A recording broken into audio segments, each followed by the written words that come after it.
ಇಡೀ ಜಗತ್ತು ಇರಾನ್ ಮತ್ತು ಅಮೆರಿಕ ನಡುವಿನ ಭೀಕರ ಯುದ್ಧವನ್ನ ನೋಡುತ್ತಿರುವಾಗಲೇ ರಷ್ಯಾ ತೆಗೆದುಕೊಂಡಿರುವ ಒಂದು ರಹಸ್ಯ ಹೆಜ್ಜೆ ಇಡೀ ವಿಶ್ವವನ್ನೇ ಬೆಚ್ಚಿ ಬೀಳಿಸಿದೆ.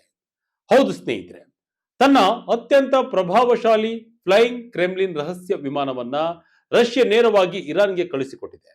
ಈ ಸುದ್ದಿ ಇಡೀ ವಿಶ್ವದಾದ್ಯಂತ ಈಗ ಭಾರಿ ಚರ್ಚೆಗೆ ಕಾರಣವಾಗಿದೆ. ಎಸ್ ಸ್ನೇಹಿತರೆ, ಜಗತ್ತಿನ ವಿಮಾನಗಳ ಹಾರಾಟವನ್ನ ರಿಯಲ್ ಟೈಮ್ ನಲ್ಲಿ ಟ್ರ್ಯಾಕ್ ಮಾಡುವ ಫ್ಲೈಟ್ ರಾಡರ್ 24 ವೆಬ್ಸೈಟ್ ನೀಡಿರುವ ಮಾಹಿತಿ ಪ್ರಕಾರ ರಷ್ಯಾ ತನ್ನ ಅತ್ಯಂತ ಸುರಕ್ಷಿತ ಮತ್ತು ಕೇವಲ ಬಿಕ್ಕಟ್ಟಿನ ಸಮಯದಲ್ಲಿ ಮಾತ್ರ ಬಳಸುವ TU-214PU ಹೆಸರಿನ ಏರಿಯಲ್ ಕಮಾಂಡ್ ವಿಮಾನವನ್ನ ನೇರವಾಗಿ ಇರಾನ್ ರಾಜಧಾನಿ ಟೆಹರಾನ್ಗೆ ಕಳಿಸಿಕೊಟ್ಟಿದೆ. ಈ ವಿಮಾನವನ್ನ ರಕ್ಷಣಾ ವಲಯದಲ್ಲಿ ಫ್ಲೈಯಿಂಗ್ ಕ್ರೆಮ್ಲಿನ್ ಅಥವಾ ಫ್ಲೈಯಿಂಗ್ ವಾರ್ ರೂಮ್ ಎಂದು ಕರೆಯಲಾಗುತ್ತೆ. ಅಮೆರಿಕ ಮತ್ತು ಇರಾನ್ ನಡುವೆ ಯುದ್ಧದ ವಾತಾವರಣ ಸೃಷ್ಟಿಯಾಗಿರುವ ಈ ಹೊತ್ತಿನಲ್ಲಿ ರಷ್ಯಾ ಇಂತಹದೊಂದು ಅತ್ಯಂತ ಪ್ರಮುಖ ಮತ್ತು ಸುರಕ್ಷಿತ ವಿಮಾನವನ್ನ ಇರಾನ್ಗೆ ಕಳುಹಿಸಿರುವುದು ಕೇವಲ ಪ್ರವಾಸಕ್ಕಾಗಿ ಖಂಡಿತ ಅಲ್ಲ. ಇದರ ಹಿಂದೆ ಒಂದು ದೊಡ್ಡ ರಾಜಕೀಯ ಮತ್ತು ಮಿಲಿಟರಿ ಸಂದೇಶವಿದೆ. ತನ್ನ ಅತ್ಯಂತ ಸೀಕ್ರೆಟ್ ವಿಮಾನವನ್ನ ಕಳುಹಿಸುವ ಮೂಲಕ ರಷ್ಯಾ, ಇರಾನ್ ಹಾಗೂ ಅಮೆರಿಕ ಯುದ್ಧಕ್ಕೆ ಎಂಟ್ರಿ ಕೊಡ್ತಾ ಎಂಬ ಪ್ರಶ್ನೆ ಈಗ ಎಲ್ಲರಲ್ಲೂ ಮೂಡಿದೆ. ಹಾಗಾದ್ರೆ ಏನಿದು TU-214PU ವಿಮಾನ? ರಷ್ಯಾ ಇದನ್ನ ಇರಾನ್ಗೆ ಯಾಕೆ ಕಳುಹಿಸಿದೆ? ಇದರಿಂದ ಅಮೆರಿಕ ಮತ್ತು ಇಸ್ರೇಲ್ಗೆ ರಷ್ಯಾ ನೀಡುತ್ತಿರುವ ಎಚ್ಚರಿಕೆ ಏನು? ಈ ಎಲ್ಲ ವಿಚಾರವನ್ನ ಇವತ್ತಿನ ವಿಡಿಯೋದಲ್ಲಿ ನೋಡೋಣ ಬನ್ನಿ. ಟೆಹರಾನ್ನಲ್ಲಿ ಪ್ರತ್ಯಕ್ಷವಾದ ರಷ್ಯಾದ ರಹಸ್ಯ ವಿಮಾನ. ಏನಿದು ಫ್ಲೈಯಿಂಗ್ ಕ್ರೆಮ್ಲಿನ್ ಇರಾನ್ಗೆ ಹೋಗಿದ್ಯಾಕೆ? ಎಸ್ ವೀಕ್ಷಕರೇ, ಇರಾನ್ ಮತ್ತು ಅಮೆರಿಕ ಯುದ್ಧದಿಂದ ಮಧ್ಯಪ್ರಾಚ್ಯ ಮತ್ತಷ್ಟು ಉದ್ವಿಗ್ನಗೊಂಡಿದೆ. ಇದರ ನಡುವೆ ರಷ್ಯಾ ಇರಾನ್ಗೆ ತನ್ನ ದೊಡ್ಡ ವಿಮಾನವನ್ನ ಕಳುಹಿಸಿದೆ. ರಷ್ಯಾ ಇರಾನ್ಗೆ ಕಳುಹಿಸಿರುವ ಈ TU-214PU ವಿಮಾನವು ಯಾವುದೇ ಸಾಮಾನ್ಯ ವಿಐಪಿ ಅಥವಾ ಪ್ರಯಾಣಿಕರ ವಿಮಾನವಲ್ಲ. ಬದಲಿಗೆ ಇದು ಅತ್ಯಂತ ಸಂಕೀರ್ಣವಾದ ತಂತ್ರಜ್ಞಾನ ಹೊಂದಿರುವ ರಷ್ಯಾದ ವಿಶೇಷ ಕಮಾಂಡ್ ವಿಮಾನವಾಗಿದೆ. ಇದನ್ನ ರಷ್ಯಾದ ರೊಸಿಯಾ ಸ್ಪೆಷಲ್ ಫ್ಲೈಟ್ ಸ್ಕ್ವಾಡ್ರನ್ ನಿರ್ವಹಣೆ ಮಾಡುತ್ತದೆ. ಈ ಸ್ಕ್ವಾಡ್ರನ್ ಸಾಮಾನ್ಯವಾಗಿ ರಷ್ಯಾದ ರಾಷ್ಟ್ರಪತಿಗಳು ಸೇರಿದಂತೆ ಅಲ್ಲಿನ ಉನ್ನತ ರಾಜಕೀಯ ಮತ್ತು ಮಿಲಿಟರಿ ನಾಯಕರ ಪ್ರಮಾಣ ಹಾಗೂ ಸುರಕ್ಷತೆಗಾಗಿ ಕೆಲಸ ಮಾಡುತ್ತದೆ. ಈ TU-214PU ವಿಮಾನವನ್ನ ಬಿಕ್ಕಟ್ಟಿನ ಸಮಯದಲ್ಲಿ ಅಥವಾ ಯುದ್ಧದ ಸಂದರ್ಭದಲ್ಲಿ ದೇಶದ ಅತ್ಯುನ್ನತ ನಾಯಕರು ಸುರಕ್ಷಿತವಾಗಿ ಹಾರಾಟ ನಡೆಸುತ್ತಲೇ ಇಡೀ ದೇಶದ ಮಿಲಿಟರಿ ಮತ್ತು ಸರ್ಕಾರವನ್ನ ನಿಯಂತ್ರಿಸಲು ಅನುಕೂಲವಾಗುವಂತೆ ವಿನ್ಯಾಸಗೊಳಿಸಲಾಗಿದೆ. ಇದಕ್ಕಾಗಿ ಇದನ್ನ ಏರಿಯಲ್ ಕಮಾಂಡ್ ಪೋಸ್ಟ್ ಅಥವಾ ಅನೌಪಚಾರಿಕವಾಗಿ ಡೂಮ್ಸ್ ಡೇ ವಿಮಾನ ಅಂತ ಕರೆಯಲಾಗುತ್ತೆ. ಇದು ನೆಲದ ಮೇಲಿರುವ ಯಾವುದೇ ಕಂಟ್ರೋಲ್ ರೂಮ್ಗಿಂತಲೂ ಹೆಚ್ಚು ಅತ್ಯಾಧುನಿಕ ಮತ್ತು ಸುರಕ್ಷಿತವಾದ ವ್ಯವಸ್ಥೆಯನ್ನ ಹೊಂದಿರುತ್ತದೆ. ಈ ವಿಮಾನದಲ್ಲಿ ಸಂಪೂರ್ಣವಾಗಿ ಎನ್ಕ್ರಿಪ್ಟ್ ಆದ ಸಂವಹನ ವ್ಯವಸ್ಥೆಗಳು, ಸುರಕ್ಷಿತ ಡೇಟಾ ಲಿಂಕ್ಗಳು ಮತ್ತು ಅತ್ಯಾಧುನಿಕ ಕಮಾಂಡ್ ಅಂಡ್ ಕಂಟ್ರೋಲ್ ಸಲಕರಣೆಗಳನ್ನು ಅಳವಡಿಸಲಾಗಿದೆ. ಅಂದರೆ ಇಡೀ ದೇಶದಲ್ಲಿ ಇಂಟರ್ನೆಟ್ ಅಥವಾ ಕಮ್ಯುನಿಕೇಶನ್ ಸಿಸ್ಟಮ್ ಸಂಪೂರ್ಣವಾಗಿ ಕಡಿತಗೊಂಡರೂ ಸಹ ಈ ವಿಮಾನದ ಒಳಗಿರುವ ನಾಯಕರು ಜಗತ್ತಿನ ಯಾವುದೇ ಮೂಲೆಯಲ್ಲಿರುವ ತಮ್ಮ ಸೇನಾ ಪಡೆಗಳನ್ನ ಸಂಪರ್ಕಿಸಿ ಆರ್ಡರ್ಗಳನ್ನು ನೀಡಲು ಸಾಧ್ಯವಿದೆ. ಶಸ್ತ್ರಾಸ್ತ್ರಗಳಿಲ್ಲದಿದ್ದರೂ ಇದು ಇಷ್ಟೊಂದು ಶಕ್ತಿಶಾಲಿಯೇ? TU-214PU ವಿಮಾನಗಳ ವಿಶೇಷತೆಗಳೇನು? ಇಲ್ಲಿ ನಾವು ಗಮನಿಸಬೇಕಾದ ಮತ್ತೊಂದು ವಿಷಯವೆಂದರೆ ಈ ವಿಮಾನ ಯಾವುದೇ ದಾಳಿ ಮಾಡುವ ಅಥವಾ ಬಾಂಬ್ ಹಾಕುವ ಯುದ್ಧ ವಿಮಾನವಲ್ಲ. ಇದರ ಮೇಲೆ ಯಾವುದೇ ಕ್ಷಿಪಣಿಗಳು ಅಥವಾ ಮೆಷಿನ್ ಗನ್ಗಳಂತಹ ಆಕ್ರಮಣಕಾರಿ ಶಸ್ತ್ರಾಸ್ತ್ರಗಳು ಇರುವುದಿಲ್ಲ. ಆದರೂ ಸಹ ಇದನ್ನ ರಷ್ಯಾದ ಅತ್ಯಂತ ಶಕ್ತಿಶಾಲಿ ಮತ್ತು ಕಾವಲು ಕಾಯುವ ವಿಮಾನ ಎಂದು ಕರೆಯಲಾಗುತ್ತೆ. ಇದು ವಾರ್ಫೀಲ್ಡ್ಗೆ ಬಂದರೂ ನೇರವಾಗಿ ದಾಳಿ ಮಾಡಲ್ಲ, ಬಾಂಬ್ ಹಾಕಲ್ಲ. ಹಾಗಾದ್ರೆ ಇದರ ತಾಂತ್ರಿಕ ವಿಶೇಷತೆಗಳು ಮತ್ತು ಸಾಮರ್ಥ್ಯಗಳು ಏನೇನು ಅನ್ನೋದನ್ನ ಒಂದೊಂದಾಗಿ ನೋಡ್ತಾ ಹೋಗೋಣ. ಈ ವಿಮಾನದಲ್ಲಿ 2 ಶಕ್ತಿಶಾಲಿ PS-90A ಟರ್ಬೋ ಫ್ಯಾನ್ ಇಂಜಿನ್ ಗಳನ್ನ ಬಳಸಲಾಗಿದೆ. ಇದು ಗರಿಷ್ಠ 12,000 ಮೀಟರ್ ಎತ್ತರದಲ್ಲಿ, ಅಂದರೆ ಸುಮಾರು 39,000 ಅಡಿ ಎತ್ತರದಲ್ಲಿ ಹಾರಾಟ ನಡೆಸುವ ಸಾಮರ್ಥ್ಯವನ್ನ ಹೊಂದಿದೆ. ಇನ್ನು ಸ್ಪೀಡ್ ಕಡೆ ಬಂದ್ರೆ ಈ ಬೃಹತ್ ವಿಮಾನದ ಗರಿಷ್ಠ ವೇಗ ಗಂಟೆಗೆ ಸುಮಾರು 850 ಕಿಲೋಮೀಟರ್ ಆಗಿದೆ. ಇದು ಒಂದೇ ಬಾರಿಗೆ ಗರಿಷ್ಠ 6,500 ಕಿಲೋಮೀಟರ್ ದೂರದವರೆಗೆ ನಿರಂತರವಾಗಿ ಹಾರಾಟ ನಡೆಸಬಲ್ಲದು. ಇನ್ನು ಇಂಧನ ಉಳಿತಾಯದ ವಿನ್ಯಾಸ ಮತ್ತು ಹೆಚ್ಚುವರಿ ಇಂಧನ ಟ್ಯಾಂಕ್ಗಳ ಸಹಾಯದೊಂದಿಗೆ ಇದು ಬರೋಬ್ಬರಿ 10,500 ಕಿಲೋಮೀಟರ್ ದೂರದವರೆಗೆ ಸಾಗಬಲ್ಲದು. ಯಾವುದೇ ಅಡೆತಡೆ ಇಲ್ಲದೆ ಸಂವಹನಕ್ಕೆ ಮಾರ್ಗ. ಇಷ್ಟೇ ಅಲ್ಲದೆ ಈ ವಿಮಾನವನ್ನ ಸೋವಿಯತ್ ಕಾಲದ ಅತ್ಯಂತ ಯಶಸ್ವಿ TU-204 ಮಧ್ಯಮ ಶ್ರೇಣಿಯ ವಿಮಾನವನ್ನ ಆಧರಿಸಿ ಡೆವಲಪ್ ಮಾಡಲಾಗಿದೆ. ಈ ಸರಣಿಯಲ್ಲಿ ಬರುವ ಮತ್ತೊಂದು ಸುಧಾರಿತ ಮಾದರಿ ಎಂದರೆ TU-214PU SBUS ವಿಮಾನ. ಇದು ತನ್ನಲ್ಲಿ ಹಾರಾಟ ನಡೆಸುತ್ತಿರುವ ನಾಯಕರಿಗೆ ಯಾವುದೇ ಅಡಚಣೆ ಇಲ್ಲದೆ ಸಂವಹನ ನಡೆಸಲು ಹೆಚ್ಚುವರಿ ಚಾನೆಲ್ಗಳನ್ನು ಮತ್ತು ಅತ್ಯಾಧುನಿಕ ರೇಡಿಯೋ ರಿಲೇ ವ್ಯವಸ್ಥೆಯನ್ನ ಒದಗಿಸುತ್ತದೆ. ನಿಮಗೆ ಗೊತ್ತಿರಲಿ ವೀಕ್ಷಕರೇ, ರಷ್ಯಾ ಇಂತಹ ತಂತ್ರಜ್ಞಾನದಲ್ಲಿ ಸ್ವಾವಲಂಬನೆ ಸಾಧಿಸಲು ವರ್ಷಕ್ಕೆ ಕನಿಷ್ಠ 20 Tu-214 ವಿಮಾನಗಳನ್ನು ಉತ್ಪಾದಿಸುವ ಗುರಿಯನ್ನು ಹೊಂದಿದೆ. ಆದರೆ ಜಾಗತಿಕ ಮಾರುಕಟ್ಟೆಯಲ್ಲಿನ ಬಿಡಿಭಾಗಗಳ ಕೊರತೆ ಮತ್ತು ಕೆಲವು ತಾಂತ್ರಿಕ ಸವಾಲುಗಳಿಂದಾಗಿ ರಷ್ಯಾದಲ್ಲಿ ಕಳೆದ ಕೆಲವು ವರ್ಷಗಳಲ್ಲಿ ಕೇವಲ ಬೆರಳೆಣಿಕೆಯಷ್ಟು ವಿಮಾನಗಳನ್ನು ಮಾತ್ರ ಯಶಸ್ವಿಯಾಗಿ ಪೂರ್ಣಗೊಳಿಸಲು ಸಾಧ್ಯವಾಗಿದೆ ಎಂದು ರಕ್ಷಣಾ ತಜ್ಞರು ವಿಶ್ಲೇಷಿಸಿದ್ದಾರೆ. ರಷ್ಯಾ ಮತ್ತು ಇರಾನ್ ನಡುವೆ ಹೆಚ್ಚಿದ ಬಾಂಧವ್ಯ.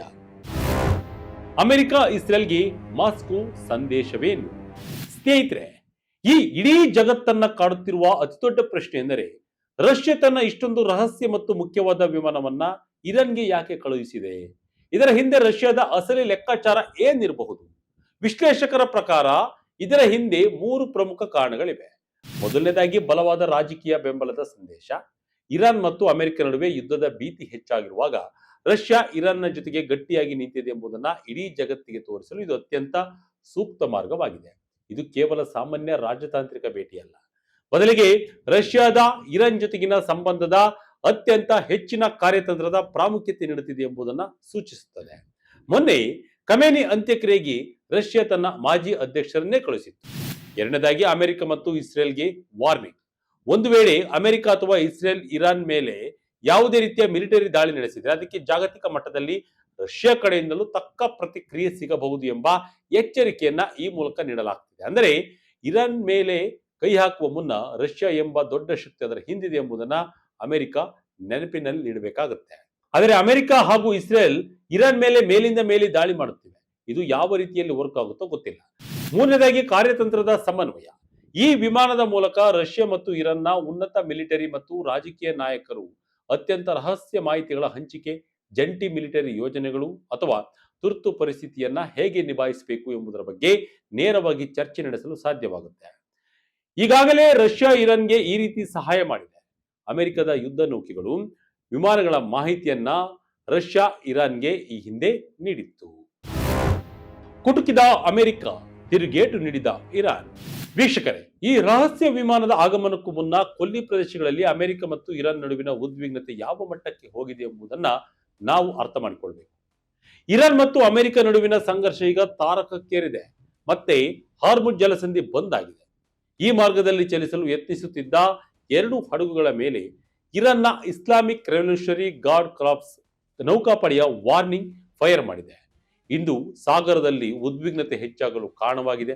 ಇದಕ್ಕೆ ತೀವ್ರವಾಗಿ ಪ್ರತಿಕ್ರಿಯಿಸಿರುವ ಅಮೆರಿಕದ ಸೆಂಟ್ರಲ್ ಕಮಾಂಡ್ ಇರಾನ್ನ ವಾಯು ರಕ್ಷಣಾ ವ್ಯವಸ್ಥೆಗಳು, ಕ್ಷಿಪಣಿ ತಾಣಗಳು ಮತ್ತು ಡ್ರೋನ್ ಮೂಲಸೌಕರ್ಯಗಳು ಸೇರಿದಂತೆ ಇರಾನ್ ಒಳಗಿರುವ 10 ಮಿಲಿಟರಿ ನೆಲೆಗಳ ಮೇಲೆ ಭೀಕರ ದಾಳಿಗಳನ್ನ ನಡೆಸಿದೆ. ಈ ದಾಳಿಗೆ ಇರಾನ್ ಕೂಡ ಸುಮ್ಮನೆ ಕೂತಿಲ್ಲ. ಇರಾನ್ನ IRGC ಪಡೆಗಳು ಕೇವಲ ಇರಾನ್ ನೆಲದಿಂದಷ್ಟೇ ಅಲ್ಲದೆ ಅಮೆರಿಕದ ಮಿಲಿಟರಿ ಪಡೆಗಳಿಗೆ ಆಶ್ರಯ ನೀಡುವ ನೆರೆಹೊರೆಯ ಕೊಲ್ಲಿ ರಾಷ್ಟ್ರಗಳ ಮೇಲೂ ದಾಳಿಗಳನ್ನ ವಿಸ್ತರಿಸಿವೆ. ಇರಾನ್ನಿಂದ ಐ ಫಾರ್ ಆನ್ ಐ ಪ್ರತೀಕಾರ. ಮೊನ್ನೆ ಬ್ರಿಡ್ಜ್ ಧ್ವಂಸದ ಸೇಡಿಗಾಗಿ ರಷ್ಯಾ ಎಂಟ್ರಿ. ಇರಾನ್ ಈಗ ಐ ಫಾರ್ ಆನ್ ಐ ಎಂಬಂತೆ ಪ್ರತೀಕಾರಕ್ಕೆ ಸಿದ್ಧವಾಗಿದೆ. 3ನೇ ಹಂತದಲ್ಲಿ ಅಮೆರಿಕದ ಆಪ್ತ ಮಿತ್ರ ರಾಷ್ಟ್ರವಾಗಿರುವ ಕುವೈತ್ನ ಅಲಿ ಅಲ್ ಸಲೆಂ ಏರ್ಬೇಸ್ ಮೇಲಿದ್ದ ಇಂಧನ ಟ್ಯಾಂಕ್ಗಳು ಮತ್ತು ಪೇಟ್ರಿಯಾಟ್ ಏರ್ ಡಿಫೆನ್ಸ್ ಬ್ಯಾಟರಿಗಳ ಮೇಲೆ ದಾಳಿ ಮಾಡಿದೆ. ಅಷ್ಟೇ ಅಲ್ಲದೆ ಕುವೈತ್ನಲ್ಲೇ ಇರುವ ಅಹಮದ್ ಅಲ್ ಜಾಬರ್ ಏರ್ಬೇಸ್ನ ರಾಡಾರ್ ವ್ಯವಸ್ಥೆಯ ಮೇಲೂ ಇರಾನ್ ದಾಳಿ ನಡೆಸಿದೆ. ಇದಕ್ಕೂ ಮುನ್ನ ಬಹ್ರೇನ್ನಲ್ಲಿರುವ ಅಮೆರಿಕದ ಶೇಖ್ ಇಸಾ ಏರ್ಬೇಸ್ನ ಹೆಲಿಕಾಪ್ಟರ್ ರಿಪೇರಿ ಕೇಂದ್ರಗಳು ಮತ್ತು US ಡ್ರೋನ್ ಕಮಾಂಡ್ ಸೆಂಟರ್ ಮೇಲೂ ಇರಾನ್ ಪಡೆಗಳು ದಾಳಿ ನಡೆಸಿದವು. ಇದರಿಂದಾಗಿ ಇಡೀ ಬಹ್ರೇನ್, ಕುವೈತ್ ಮತ್ತು ಜೋರ್ಡನ್ ಪ್ರದೇಶಗಳಲ್ಲಿ ಕ್ಷಿಪಣಿ ಅಲರ್ಟ್ಗಳು ಮೊಳಗಿದ್ದು ಪರಿಸ್ಥಿತಿ ತೀರಾ ವಿಕೋಪಕ್ಕೆ ಹೋಗಿದೆ. ಇನ್ನು ಮೊನ್ನೆಯಷ್ಟೇ ಇರಾನ್, ರಷ್ಯಾ ಹಾಗೂ ಚೀನಾದ ಲೈಫ್ ಲೈನ್ ಆಗಿದ್ದ ಪ್ರಮುಖ ರೈಲ್ವೆ ಸೇತುವೆಯನ್ನ ಅಮೆರಿಕ ತನ್ನ ಮಿಸೈಲ್ಗಳ ಮೂಲಕ ಧ್ವಂಸ ಮಾಡಿತ್ತು. ಈ ಮೂಲಕ ಭೂಮಾರ್ಗವನ್ನ ಕಡಿತಗೊಳಿಸುವ ಪ್ರಯತ್ನಕ್ಕೆ ಅಮೆರಿಕ ಮುಂದಾಗಿತ್ತು. ಈಗ ಅದರ ಸೇಡನ್ನ ತೀರಿಸಿಕೊಳ್ಳಲು ರಷ್ಯಾ ತನ್ನ ವಿಮಾನವನ್ನ ಇರಾನ್ಗೆ ಎಂಟ್ರಿ ಕೊಡುತ್ತೆ ಎಂಬುದು ಸದ್ಯದ ಪ್ರಶ್ನೆ. ಬ್ರಿಟನ್ನಲ್ಲಿ ಇರಾನ್ನ ಪ್ರಬಲ ಸೇನೆ ನಿಷೇಧ. ಹಲವು ಉಗ್ರಗಾಮಿ ದಾಳಿಗಳ ಹಿನ್ನೆಲೆ ಕಠಿಣ ಕ್ರಮ. ಇದೇ ಸಂದರ್ಭದಲ್ಲಿ ಜಾಗತಿಕ ರಾಜಕೀಯದಲ್ಲಿ ಮತ್ತೊಂದು ದೊಡ್ಡ ಬೆಳವಣಿಗೆ ಆಗಿದೆ. ಬ್ರಿಟನ್ನಲ್ಲಿ ಇತ್ತೀಚೆಗೆ ನಡೆದ ಸರಣಿ ಅಹಿತಕರ ಘಟನೆಗಳು, ಯಹೂದಿ ಸಮುದಾಯದ ಪ್ರಾರ್ಥನಾ ಮಂದಿರಗಳು ಮತ್ತು ಇರಾನ್ ಸರ್ಕಾರದ ವಿರೋಧಿ ಮಾಧ್ಯಮ ಸಂಸ್ಥೆಗಳ ಮೇಲಿನ ದಾಳಿಯ ಹಿಂದೆ ಇರಾನ್ ಬೆಂಬಲಿತ Islamic movement of the companions of the right ಎಂಬ ಗುಂಪು ಇರುವುದು ಪತ್ತೆಯಾಗಿದೆ. ಈ ಹಿನ್ನೆಲೆಯಲ್ಲಿ ಬ್ರಿಟನ್ ಪ್ರಧಾನಿ ಸರ್ ಕೀರ್ ಸ್ಟ್ರಾಮರ್ ಅವರು ಇರಾನ್ನ ಪ್ರಬಲ ಅರಸೇನಾ ಪಡೆಯಾದ ಇಸ್ಲಾಮಿಕ್ ರೆವಲ್ಯೂಷನರಿ ಗಾರ್ಡ್ ಕಾರ್ಪ್ಸ್ ಅಂದರೆ ಐಆರ್ಜಿಸಿಯನ್ನ ಅಧಿಕೃತವಾಗಿ ಭಯೋತ್ಪಾದಕ ಸಂಘಟನೆ ಎಂದು ಘೋಷಿಸಿ ನಿಷೇಧಿಸಿದ್ದಾರೆ.